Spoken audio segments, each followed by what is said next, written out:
لقيت لك شغلانه وايه بمرتب ما تتخيلوش، ومش بس كده، وفوق منها بيت بخدم وحشم وعروسه كمان فوق البيعه. والشغلانه انه هيبقى سكيتي قاسم بيه، بس لازم عشان يشتغل في الوظيفه دي يتجوز عشيقة قاسم بيه. وبدون اي تفكير وافق محجوب عبد الدايم، ولما راح عشان يشوف العروسة لقاها احسان جارتهم المصون، وابوها وامها موجودين كمان ساعة كتب الكتاب.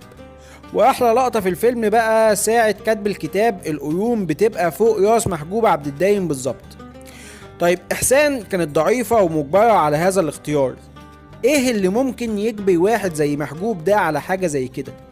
يبيع عرضه وشرفه عشان شوية فلوس ووظيفة ومنصب؟